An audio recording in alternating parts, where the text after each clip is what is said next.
Good afternoon, everyone. I am KHOA. I'm from Ho Chi Minh City, Vietnam. Today, I am going to share with you about my research.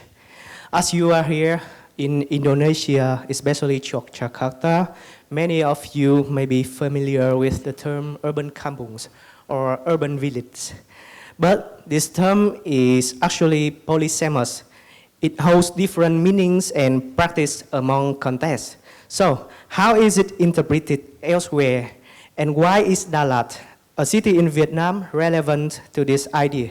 So, let's begin by unpacking the meaning of urban village. The term has three dominant interpretations. It was firstly introduced and used by sociologists to describe ethnic enclaves like Chinatowns. Second, urbanists and architects in the US and UK, they proposed the urban village concept as a planning model. Third, in the global south, especially in China, it refers to the phenomenon of something called village in the city. From a vacant plateau in the late 19th century, the territory of Dalat was explored by the French and since then had been developed with the ambition of a resort station. Over time, Vietnamese migrants from the north and central of Vietnam regions settled here, forming villages. Today, these villages remain visible through cluster communities and ongoing agricultural practice within the urban fabrics. Apart from Dalat, the surrounding areas are home to indigenous communities. Even though their presence and heritage are now recognized, they are not yet properly preserved and planned. As shown in the image, traditional music and dance are performed, but mostly as tourist shows, rather than expression of genuine spiritual life. In recent years, provincial authorities launched a pilot project called Green Urban Village.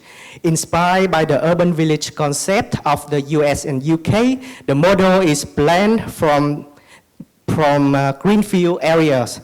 As shown in this map, the pilot site is largely vacant. The planning document also overlooks the nearby existing village in the north, ignoring their presence and context. So my research addressed three main questions. First, what criteria and observed variables are appropriate for examining the context of urban villages in Dalat and vicinity? Next, what distinct groups can urban villages in Dalat and its vicinity can be classified into? And final, what is the potential of urban village in preserving and enhancing local authenticity? Regarding my methodology, first I identify areas hypothesized as urban villages through historical review, literature review, and mapping. Next, initial observed variables were gathered from the literature. These variables were refined using the modified Delphi method. Then, key themes were identified through topic modeling with the LDA algorithm. The variables were weighted using the AHP method, enhanced by EMO, a machine learning-based optimization approach. Finally, these weights were used to score the hypothesized urban village. As introduced in the methodology, this map illustrates the areas hypothesized as urban villages. On the left, you can see a composite map based on US Army map from the 1960s, marking the historical locations of villages and hamlets in Dalat and vicinity.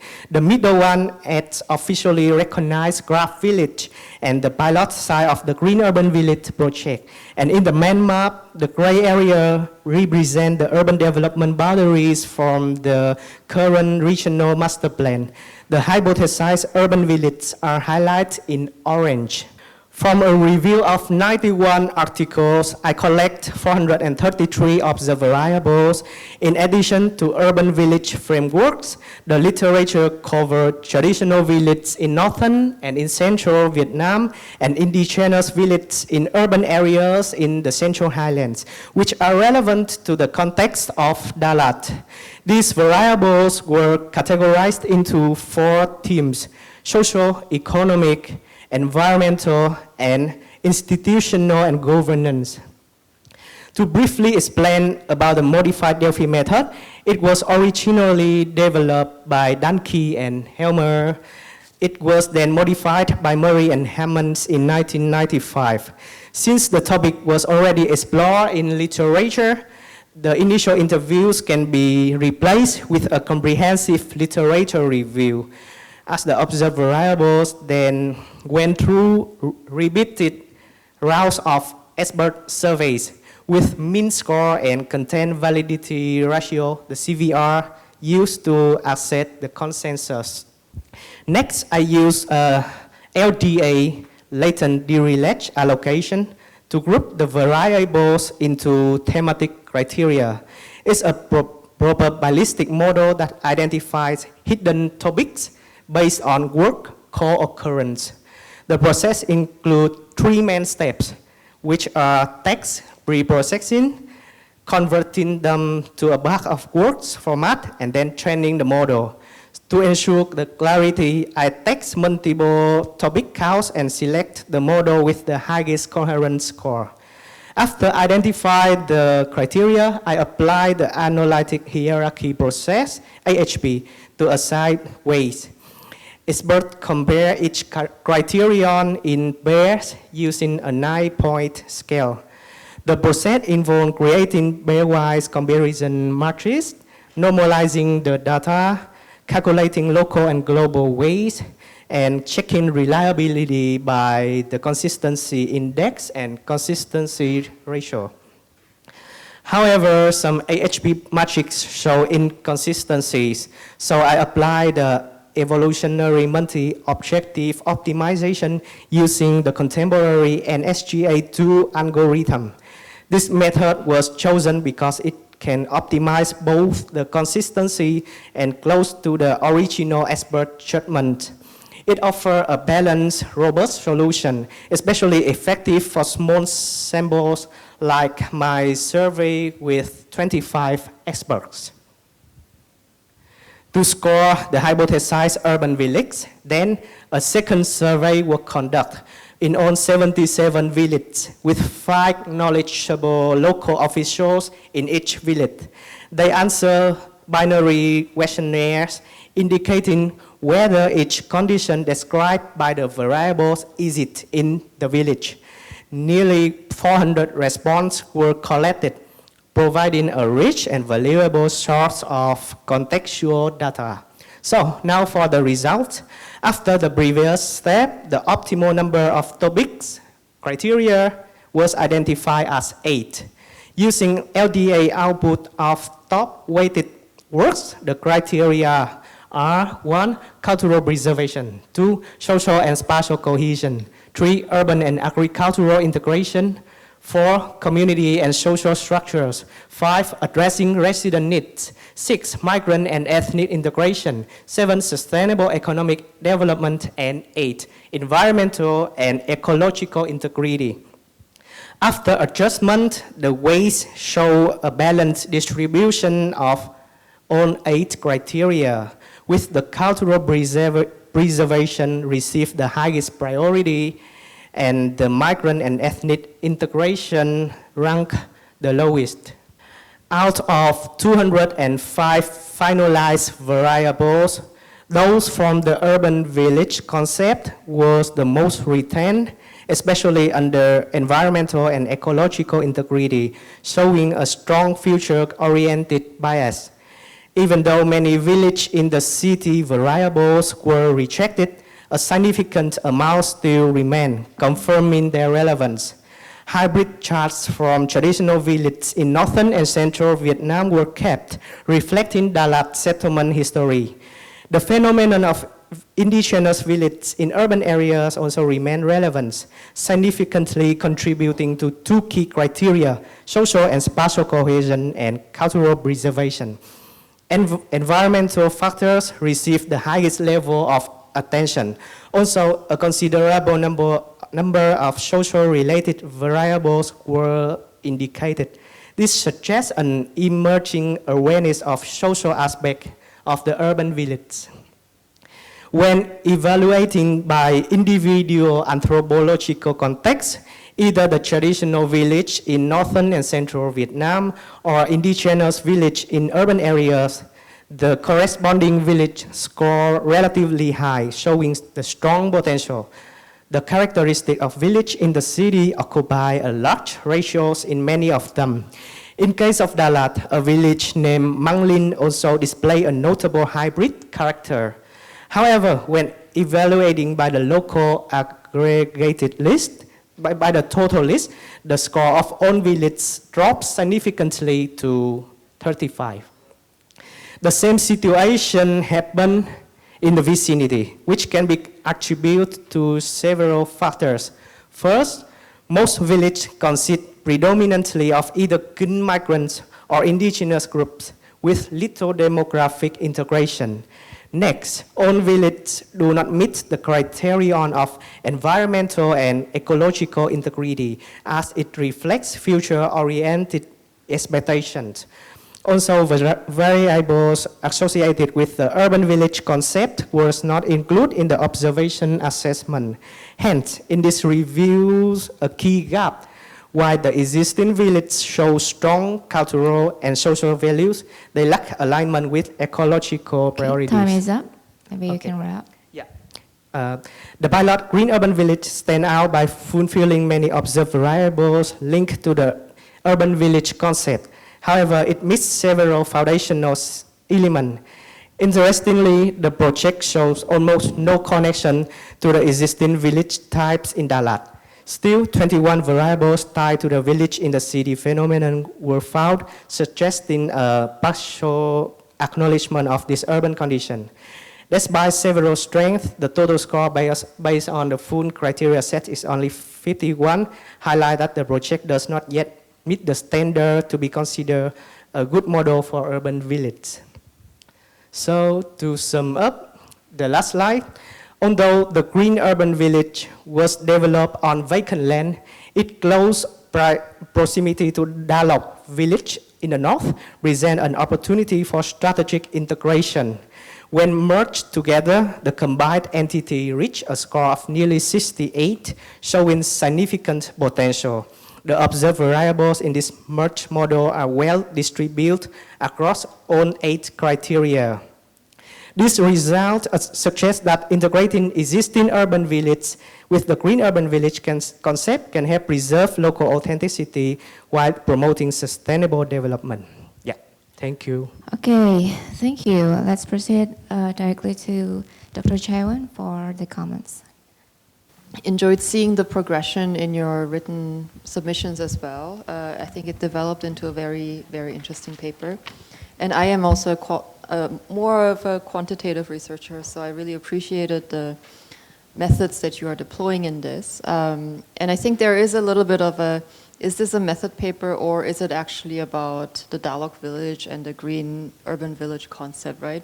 I think there is a lot of rich experiments you're doing in terms of mixing quantitative or literature-driven variables and then ground truthing it through expert interviews and surveys to verify how to come up with a definition of the urban village in the first place. And I think that in itself could be a separate paper, to be honest, because you are touching upon the idea of how official categories or formal categories are really difficult to justify and how we can maybe generate a more, a new definition of urban villages using literature, but also using insights from the villages, right?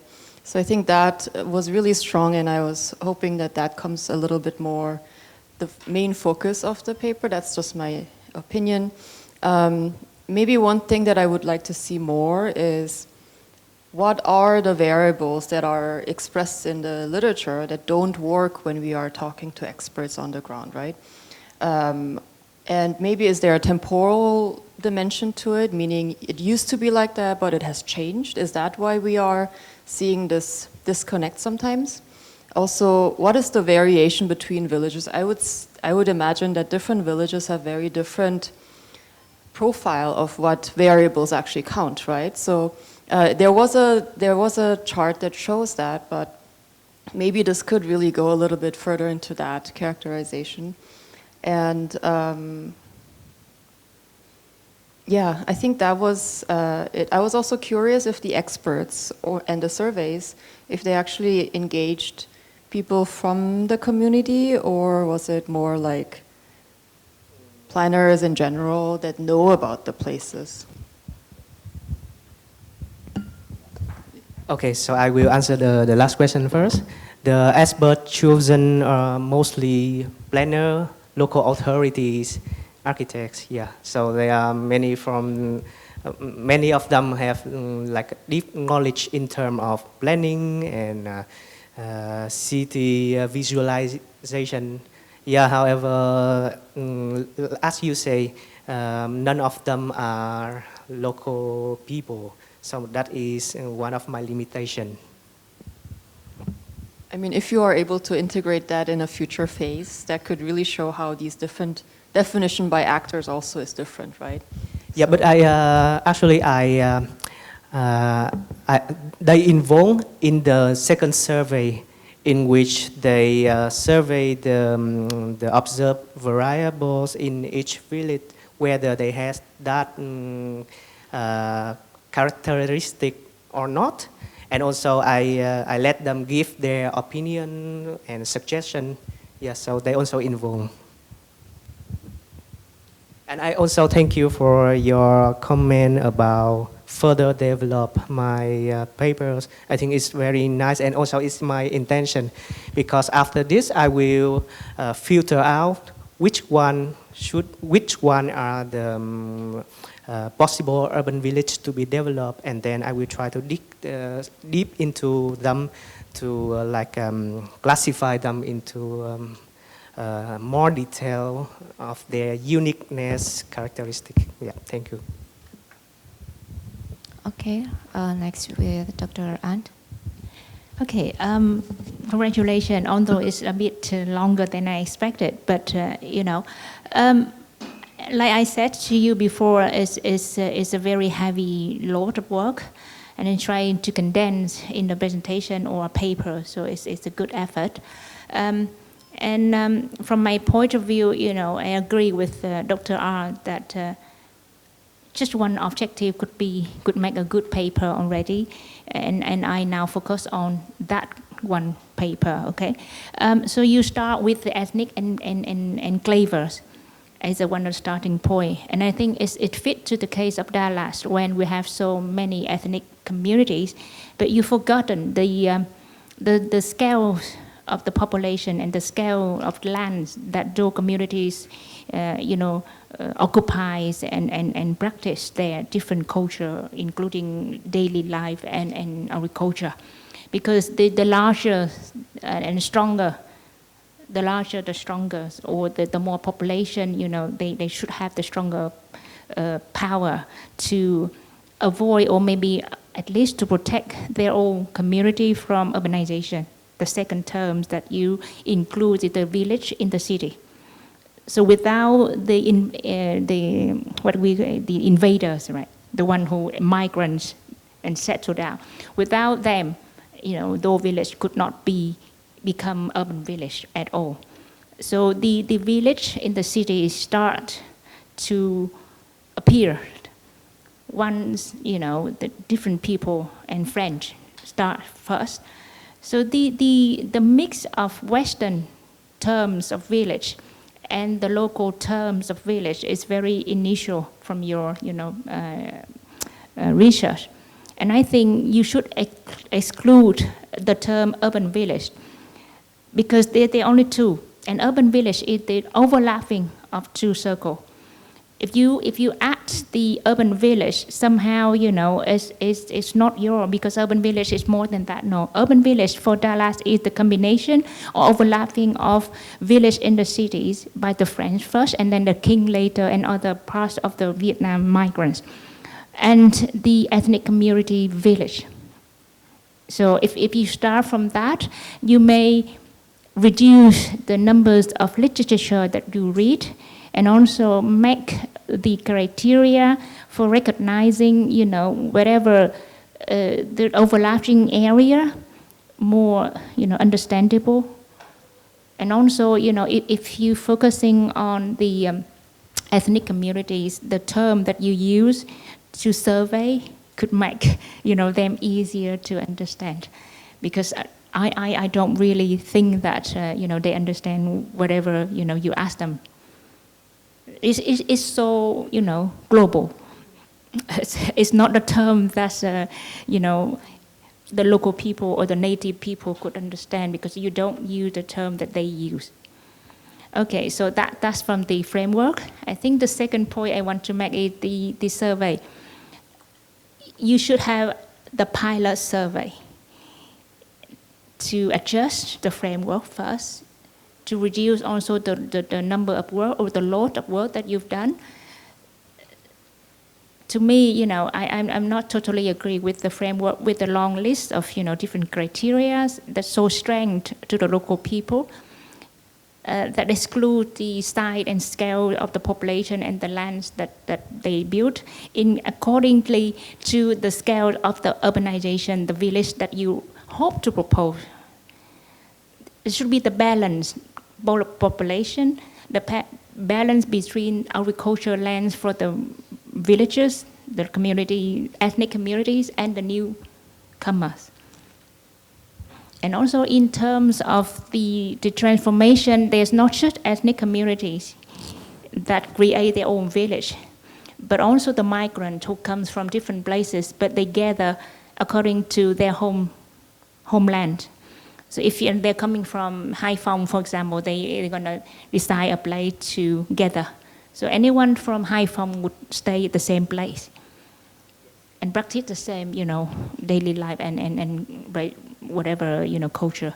So I think there's still lots of work, to refine the framework, and also, to make it more comprehensive before the next step. Don't jump to the, the real survey yet. That's my, comment. In response. Thank you for your recommendation. I don't know if I misunderstand or not. So you want the ethnic community to be one kind, and the village in the city is actually the urban village, right? So what you mean is the ethnic community is not an urban village? Is that what I understand from the first part?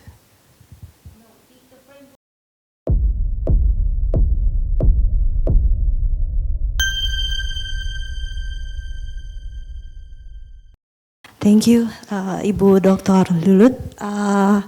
Good afternoon, ladies and gentlemen. Thank you for your opportunity today to me to present my article that the title is Langgar as an Identity and Negotiation Place in Kauman, Yogyakarta. This research is taken from the empirical phenomenon in Kampung Kauman, Yogyakarta, that the urban village is identical with Yogyakarta Palace as a religious center of the palace system. Kauman Yogyakarta has developed over time, facing the challenge, but the other hand, during the development, Kampung Kauman Yogyakarta also had community organization, namely Muhammadiyah and Aisyah, with the spirit of Tauhid and modern Islamic. This urban village continues to develop into a contemporary but still maintain its traditions. Kauman Yogyakarta has the Khatib who helped the penghulu or a leader from Great Mosque of Kauman. They also teach the Quran and Islamic teaching to the community in their home. They call it with Langgar. Currently, with the development of Kauman, there are no more the family become Khatib, but we can still access 7 Langgar in Kauman Yogyakarta. 4 Langgar owned by Khatib, 2 Langgar initiated by Muhammadiyah and Aisyah, and 1 Langgar from endowment of Batik. Langgar is a small place to worship in Islamic, but more smaller than mosque. Empirical phenomena also show no Langgar is also a multifunctional space used as religion, tourism activities, education, and the others. But additionally, there is a sense of togetherness in managing their village. They call it with the 3 pillars of Kauman. And this research, I use third place theoretical framework from Oldenburg and Soja to supporting theory with heterotopia from Foucault. So from the empirical phenomenon and theoretical framework, I take a gap of research that Langgar has development in other activities outside the main activities to support the community needs and the village development. Langgar from an identity others than an Islamic village affiliate with the palace in Yogyakarta. And then there is a gap leads us to decision research questions that what activities are conducted in the Langgars of Kauman Yogyakarta. Moreover, how do these activities contribute to shaping a village identity of Kauman Yogyakarta? Oldenburg identified the third place as a social space that are different from first place as a home, and second place for a place of work. So third place are space of function as interactions from individual to recreations without the pressures of social hierarchy outside beside the home and the workspace.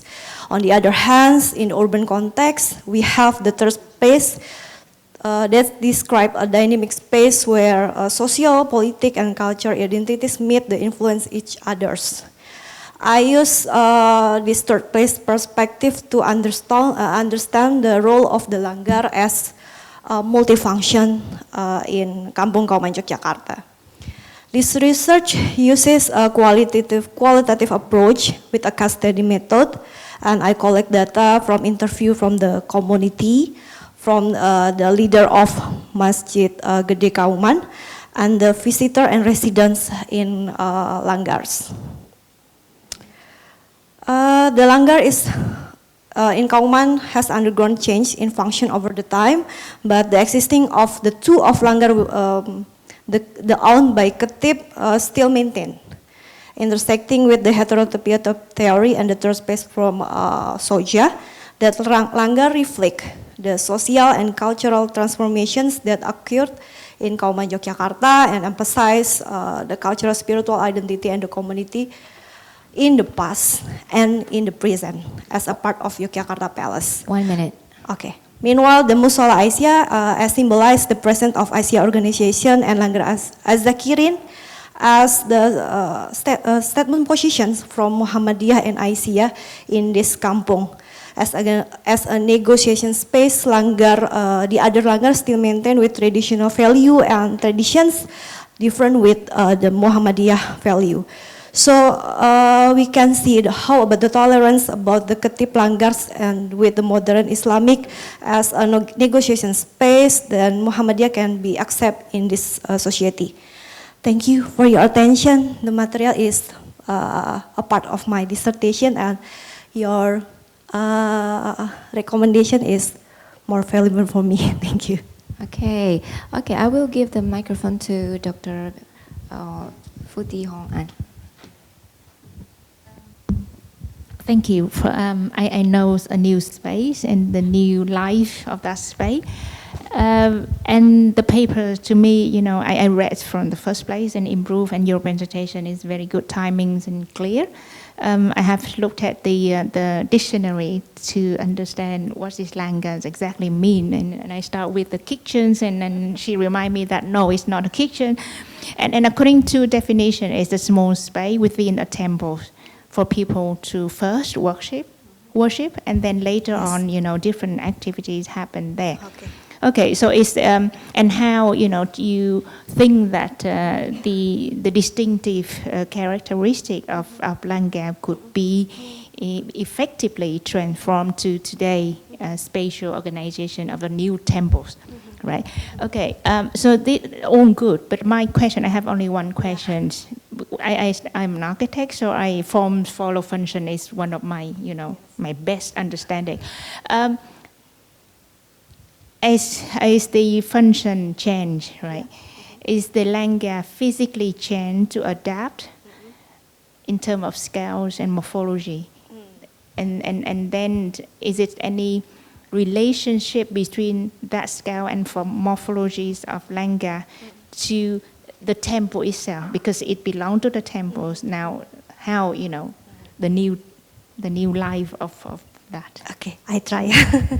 So I used two theories about third place from Oldenburg and third space from Soja. We see the Langars we have from Ketip and from the community. To Langars specific change from the tourisms. Then the others is adapt from the activity they need. So I see third space is the definition as social space that we create.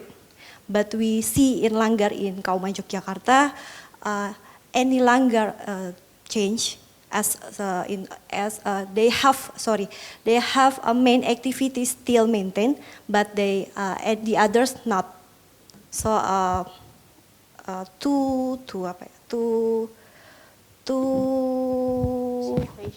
yeah, gitu.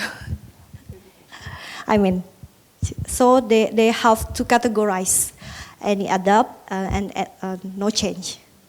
And why they don't change? To maintain the identity, the palace of Yogyakarta as they owned by Ketip. Is it your observation or your research? My observation, and I discussed with the imam or the leader of the mosque of Masjid Kauman Yogyakarta. Okay, that's great, because we have similar situation of the temples. Yes. In Vietnamese communities, religious is various, you know. And then the temple where the people gather to worship, the one that's important to them, rather than God or Buddhist or, you know, Jesus. No. So now, because the new life in today, the temples is not just the place for worshiping, the place for people gathering to share something, to teach something, to learn something. So because of the population increase, the space for them increase have to be, you know, increase too. Yeah. So they need to expand the temples, they expand the Langgar. Yeah. That's why I want to ask whether they need to expand the Langgar from, or take over the space, any space nearby, you know, to make it Langgar. Yeah. That's why. I need to explore again in the field, and thank you for your reminder to me to recheck again to member checker in my research. Thank you so much. Thank you. Proceed to Dr. Katrina Depari. Thank you, Lulut. And thank you to APRODITA for your nice presentation. I really appreciate your extensive revision after following our comments for this, and including for your presentation. And I love the way you showcase and describe what happened in Langars currently because of the facts of tourism in this culturally, distinctive area because of its symbolic and political relationship with the Sultanate, which you already described in the background of the article. And the analysis, I think, is wonderful because you also include, the architectural plans of the Langgar. But the problem is you only analyze those Langars synchronically, only in one time period, that is the current time. So we cannot see, the changes physically. So that is, I think, my recommendation for your future dissertation, including if you would like perhaps to pursue a publication with a national, accredited journals that we offer, or maybe international journal that we try to find which papers that are high quality, in terms of those kind of publications. So that is my first comment in terms of the transformation. So you need to include not only synchronic analysis, because we know that synchronic analysis is the one that we use to explore the characteristics of the space within one time frame. But when you convey, the aim of your project is to identify the changes, so you need to explain the diachronic analysis. So that there are synchronic and diachronic analysis. The diachronic analysis means that you need to, again, explore and find how does architectural characteristics of langars, of each langar, which you say you investigated 7 langars, change over time. And besides that, perhaps you also need to determine which attributes of the architecture that we would like to, to showcase in terms of the transformation, not only the plans, but also perhaps the ornaments, maybe also, the physical appearance of the langars, right? And then, not less importantly, what factors cause, those changes? Because you also mentioned that different langars might have different ownership. Some of them belong to khatibs, and others belong to the community and so forth, and Muhammadiyah organization. So I think there are abundant research about synchronic diachronic analysis in terms of the architectural objects. So I believe that you can find more case studies in terms of the methods in order to help you dig more deeper to showcase those differences. Yeah, I think that's my point that I would like to say. Thank you so much, Ibu. I agree with you, and I mapping about the last research about the langgar. I searched and we get 2 about the research about the ornament of langgar, about orientations about Hindus and Java in Langgar Dur. And I think I need to explore again about the ornament, about the place, about the space, the transformations about the langgar from Khatib, and transformations about the langgar in initiated from Muhammadiyah and Aisyah too. Thank you so much, Ibu.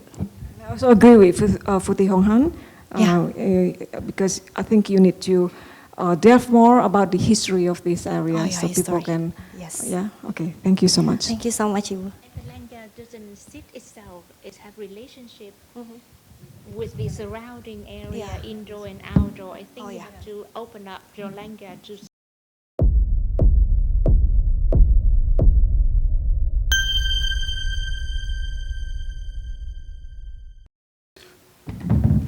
Okay. Good afternoon, everyone. This is my current title, Rethinking Gotong-Royong in Urban Kampung, between participation and neoliberal cooptation. Next, please. I start with the definition. Gotong-Royong means working together, helping each other, supporting one another, and in English, often translated by Indonesian academic with several terms like mutual aid, community cooperation, and neighborhood solidarity. It's actually, in my opinion, the social practice like Gotong-Royong actually exists in elsewhere in the world, but in Indonesia, or what makes Gotong-Royong distinctive, because they often used by the politician and many interests to exploit the Gotong-Royong. So the study purpose is to explore how Gotong-Royong operate into Kampung that have over the past decade transformed into. I used qualitative method, collecting data by interview, observation, and document analysis. And this is I capture from the city government website that promote the two kampung. Next, please. And this is my side research. The first one, Mas Pati Kampung in Surabaya.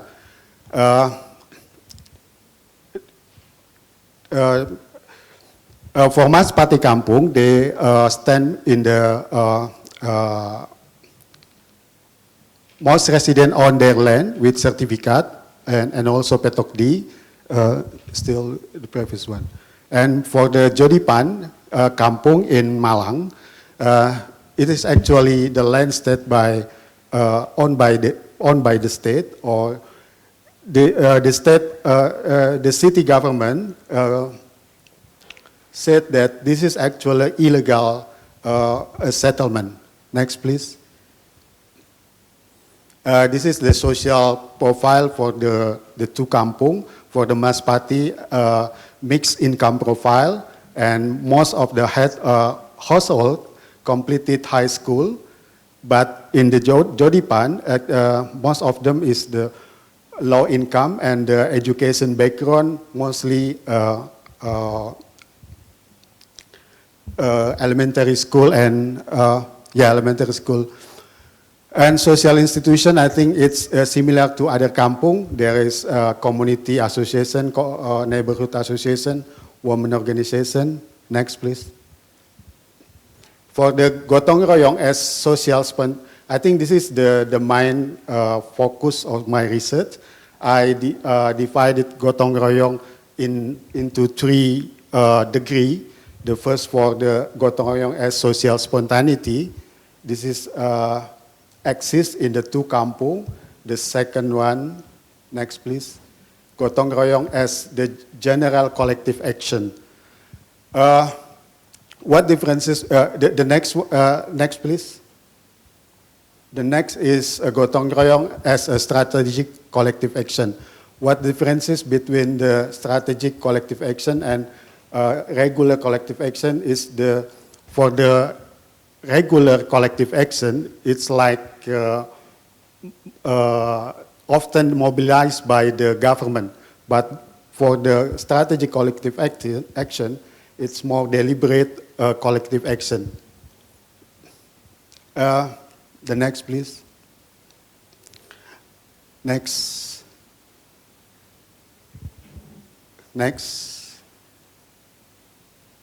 Main challenge for the both of the kampung, it's about the sustainability of the Gotong-Royong and also tourism infrastructure in their area. 1 minute. The next.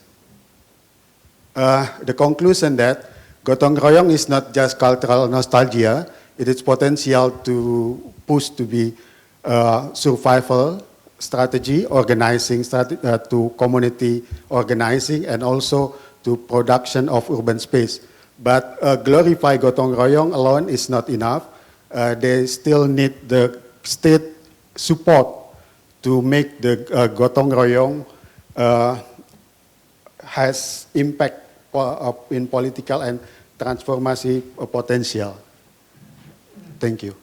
Okay, thank you very much, Mr. Tauran. And we continue to Dr. Katrina Depari to have comments. Thank you, Dr. Lulut, and thank you too for your presentation. Your name is, I'm so sorry, Tauran, am I right?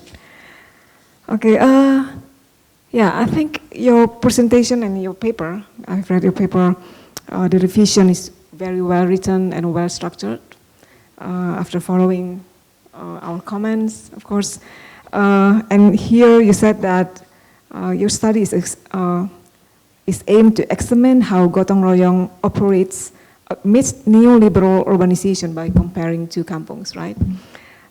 Okay, even though you have already described Gotong-Royong and how they exercise in these two kampungs, but I suggest that in your next revision, is to describe directly the differences of the applications of Gotong-Royong in each kampung, rather than, say that Gotong-Royong as social. For instance, I'm sorry, Gotong-Royong practices in, for instance, Gotong-Royong as social spontaneity in Kampung Lawas Maspati and Kampung Warna-Warni Jodipan. Instead of that, I believe that it will be more understandable if you directly state how the Gotong-Royong is exercised in Kampung Lawas Maspati and Kampung Warna-Warni Jodipan. And the other thing that I recommend is for you to develop like a comparative table between these two kampungs in terms of how the Gotong-Royong is applied in their daily practices, because in your article you described that at one kampung, Gotong-Royong is initiated by the community, but in another kampung, Gotong-Royong is initiated perhaps by the leaders and so forth, right? So I think it's very important for you like to describe each kampung first, and then also develop a comparative table between these two kampungs in terms of how the Gotong-Royong is applied. And my second question is, and I think the most important thing, because it is Gotong-Royong is also need to be reflected on space, because it really connects with our theme and our concern in landscape architecture and urban planning. Do you have any cases that directly relates to spatial planning or urban planning in Kampung that perhaps can further explain how the Gotong-Royong is exercised between these two different characteristics of kampungs? Yeah, I think that will be great to place your article within the framework of urban planning and landscape architecture. Yeah, I think that's my comments. If you would like to respond to that, of course, very welcome. Because this is a discussion, not an examination or something. Okay. Thank you for the comment and input. And I think for the last comment, I think for the Jodipan, the initiation for Kampung tourism is a part of their trying to get legitimation for their stand in illegal basis of their tenure. Previously, they are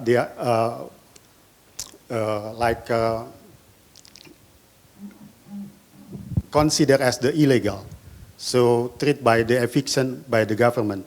But after they initiate Kampung tourism, the government hold their action, and I think this is a part of the effort of the Kampung resident to defend their settlement.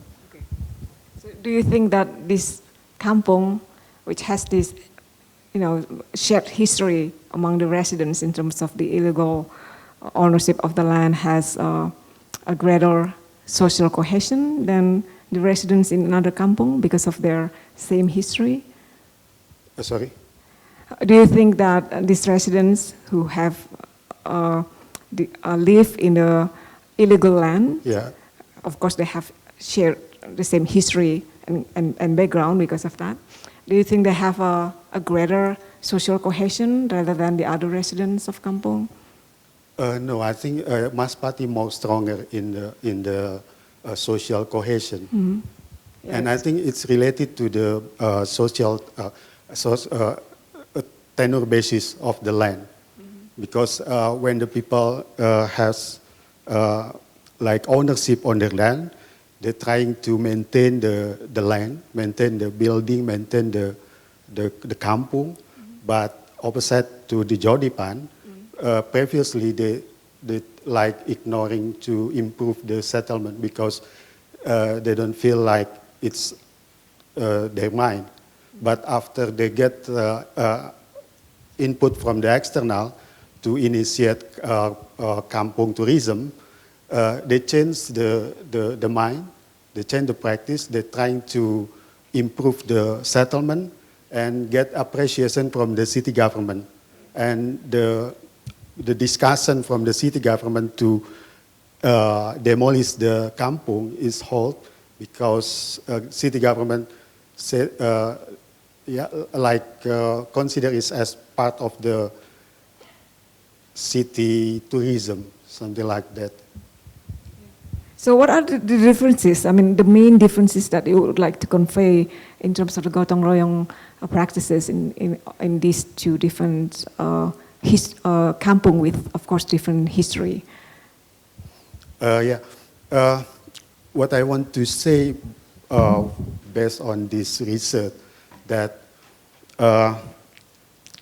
Mas Pati Kampung in Surabaya more stronger in collective action. And by stronger collective action, they can bargain with the city government. They can get the more access to the government program and budget. And opposite to the Maspati in Jodipan, because the illegal basis for the land, they cannot get good access to city government program and also budget. So even though nowadays many scholars, many academics glorify that Gotong-Royong is crucial to improve the urban kampung, but it's not enough.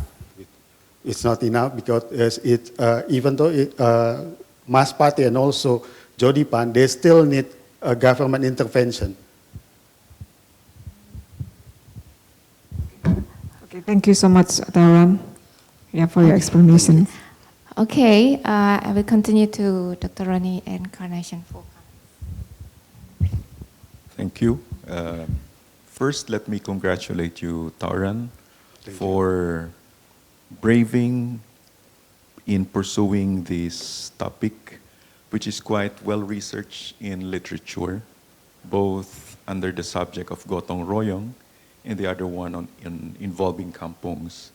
While that could work in your favor because of the rich and robust literature, information in the literature, it also poses a challenge, a unique challenge for you to surface out the unique contribution of this research. And mine is focused only on the feedback or observation on how we can further strengthen the paper.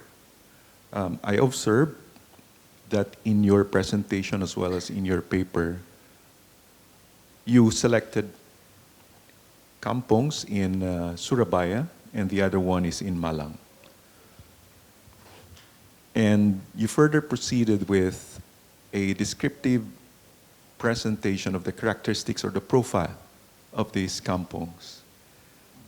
It would be more interesting to your reader if there is a systematic process that will allow a scientific or an anchor that offers you and your reader an understanding of how you selected or came up with these two kampungs. Were there other kampungs that were considered and rejected? What are the characteristics or criteria that you considered in selecting these kampungs? Is it due to age of tourism initiatives? Is it about scale of transformation? Is it on the level of community involvement or specific land tenure issues? All of these things will have to bind your results later. So these are quite important to be baked in your discussion and see through how your findings later on can inform the neoliberal ideologies, because this is about neoliberal cooptation, right? In informing decisions on architecture or in relation to urban planning, since this is focused more on urban kampungs. So that is from my end, and either you respond to that or you can work on this in the succeeding activities. Yeah, Thank you. actually I choose the two kampung because the two kampung already conducted the kampung tourism for 1 decade, more than 1 decade, because actually many kampung tourists in Surabaya and in Malang, but they usually emerge and disappear in a couple of years. So because the two kampung already conduct for more than 1 decade, I think, and many local article write about the two kampung and glorify about why they exist. It's because the Gotong-Royong and something like that. So I want to prove that it's actually, we cannot glorify the Gotong-Royong because there is many problem behind the glorifying Gotong-Royong in those kampung. Yeah, so that is why the selection of the urban village in this particular chosen study area needs to have that evolutionary perspective, so as to highlight why you end up selecting these two. You mentioned through time, they're the only ones that probably withstood whatever those things that came through. But it has to be emphasized in your discussion. Are there other factors or considerations that allowed you to screen them out rather than just providing a descriptive information about these two kampungs? Thank you.